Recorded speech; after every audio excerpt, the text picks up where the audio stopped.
Hare Krishna.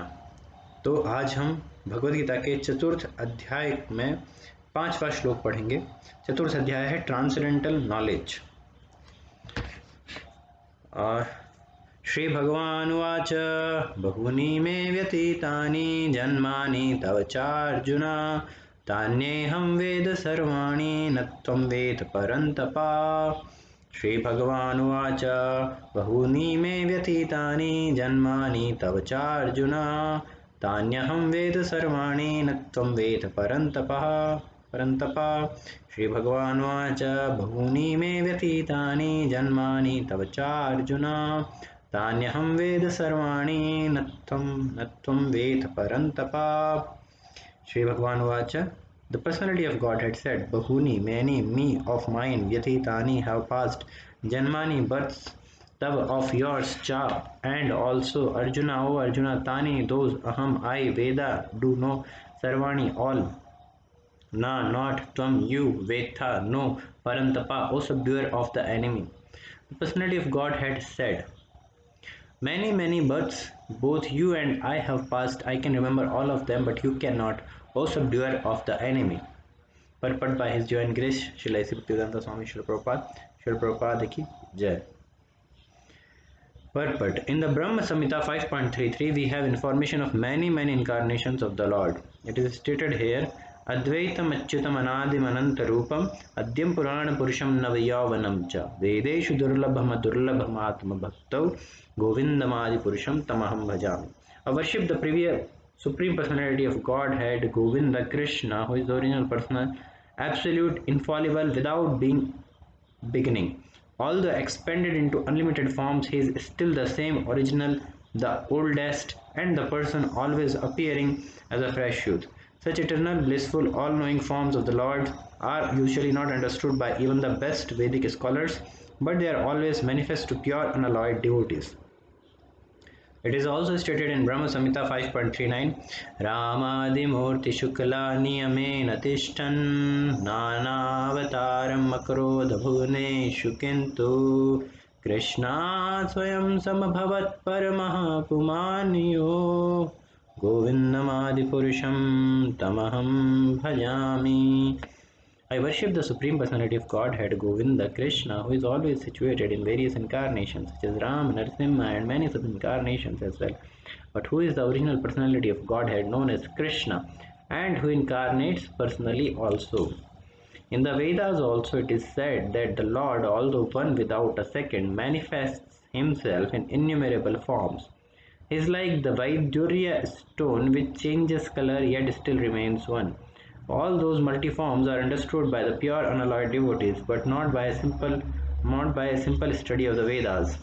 Vedeshu durlabham atma bhaktau. Devotees like Arjuna are constant companions of the Lord, and whenever the Lord incarnates, the associate devotees also incarnate in order to serve the Lord in different capacities.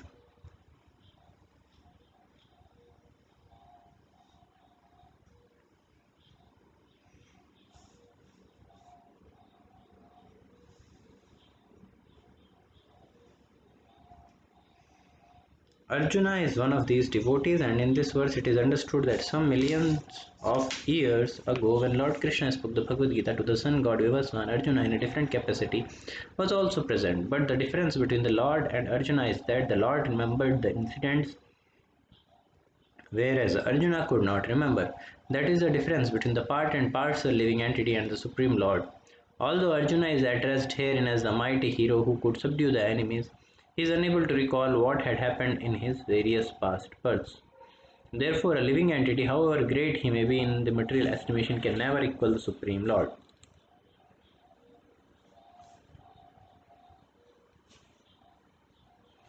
Anyone who is a constant companion of the Lord is certainly a liberated person, but he cannot be equal to the Lord. The Lord is described in the Brahma Samhita as infallible, Achyuta, which means that he never forgets himself, even though as he is in material contact. Therefore, the Lord and the living entity can never be equal in all respects, even if the living entity is as liberated as Arjuna.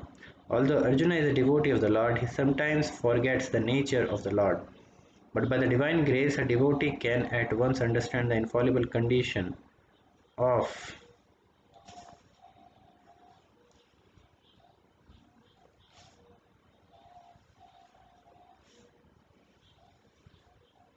the Lord, whereas a non-devotee or a demon cannot understand this transcendental nature. Consequently, these descriptions in the Gita cannot be understood by demonic brains. Krishna remembered acts which were performed by him millions of years before, but Arjuna could not, despite the fact that both Krishna and Arjuna are eternal in nature. We may also note herein that a living entity forgets everything due to his changing body. But the Lord remembers because he does not change his Satchitananda body. His Advaita means there is no distinction between his body and himself. Everything in relation to him is a spirit, whereas the conditioned soul is different from his body. And because Lord's body and self are identical, his position is always different from that of the ordinary living entity.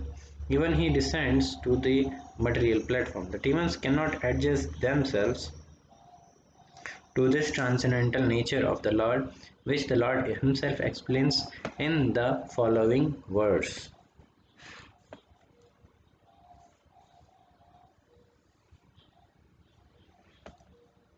हरे कृष्णा। तो आज के श्लोक में जो भी series में जो चल रहा है भगवद गीता के चतुर्थ अध्याय के पहले श्लोक से, कि भगवान अर्जुन को बताते हैं कि कैसे उन्होंने ये ज्ञान शुरुआत में विवस्वान को दिया था, जो कि मनु है, सूर्य भगवान है। भगवान श्री कृष्ण ने सबसे पहले ये ज्ञान दिया विवस्वान को, जो कि सूर्य वर्तमान में सूर्य देवता हैं, और उन्होंने सूर्य देवता ने यह ज्ञान फिर दिया अपने बेटे मनु जो उनके वैवस्वत मनु जो थे उनको। वैवस्वत मनु ने ये ज्ञान इक्ष्वाकु को दिया, जो कि सूर्य वंश के राजा थे, और ऐसे करके ये ज्ञान जो था राज ऋषियों को गुरु शिष्य परंपरा के द्वारा मिलता था, और वो इस ज्ञान को लेके और फिर राज्य करते थे। राज्य किस प्रकार से करते थे कि सारे जीवों का उत्थान हो सके, जो पहले हमने पिछले अध्याय में पढ़ा है, काम वासना, काम ईशा क्रोधेशा, उससे ये मुक्त हो सके और कैसे आत्म साक्षात्कार के पथ पर अग्रसर हो सके। तो मटेरियल हैप्पीनेस तो है ही, मटेरियल अरेंजमेंट तो है ही, नॉलेज तो है ही, लेकिन साथ में स्पिरिचुअल नॉलेज भी होना आवश्यक था, क्योंकि इसके ज्ञान से ही वो इस प्रकार से राज्य कर पाएंगे कि आम जन का उत्थान हो सके। और ऐसे जब ये गीता जो थी पूरी गुरु शिष्य संप्रदाय में चल रही थी, तो जो सेंटली किंग्स जो थे उन्होंने इसे समझा, और लेकिन कुछ समय बाद ये जो थी संप्रदाय, ये जो ज्ञान था, ये नष्ट हो गया और ज्ञान लॉस्ट हो गया। तो इस वजह से भगवान आए हैं और अब वो ये ज्ञान अपने भक्त और मित्र अर्जुन को दे रहे हैं, और अर्जुन उसको समझ सकते हैं, क्योंकि अर्जुन उसे समझ सकते हैं, क्योंकि वो भगवान के भक्त हैं और मित्र हैं। लेकिन अब अर्जुन का एक नेचुरल सा क्वेश्चन जो कि हम लोगों के लिए है कि आप तो अभी पैदा हुए हैं। अर्जुन उस वक्त में बोल रहे थे विवस्वान तो कितने पुराने हैं। विवस्वान जो है करीब, जो इसके अंदर में फिर कैलकुलेशन आती है कि 12 करोड़ 4 लाख साल पहले, हाँ 12 करोड़ 4 लाख साल पहले करीब भगवान ने विवस्वान को ये ज्ञान दिया था। तो 5000 साल पहले जब भगवान श्री कृष्ण का जन्म हुआ तो कैसे पॉसिबल है। तो उनके इस प्रश्न के जवाब में भगवान श्री कृष्ण फिर बताते हैं कि आज का श्लोक है कि बहूनि में व्यतीतानि जन्मानि तव च अर्जुना तान्यहं वेद सर्वाणि न त्वं वेत्त परंतपा। कि बहूनि में व्यतीतानि, हम दोनों ने बहुत बहुत जन्म अनेक साथ लिए हैं, हमने बिताए हैं। भगवान को वो सब याद है, लेकिन अर्जुन को वो याद नहीं है। तो श्रील प्रभुपाद परपट के फर्स्ट पार्ट में बताते हैं कि कैसे अनेक जो इनकारनेशंस हैं उनको उनका रेफरेंस जो भगवान श्री कृष्ण दे रहे हैं वो ब्रह्म संहिता में भगवान ब्रह्मा जी ने एलैबोरेट किया है कि कैसे अलग अलग अवतार जो थे भगवान श्री कृष्ण ने लिए हैं, लेकिन वो पर्सन वही है, सेम पर्सन कमिंग एज, वो अलग अलग रूप में आ रहा है, अलग अलग तरह के डिफरेंट उसमें आ रहा है, अवतार में आ रहा है।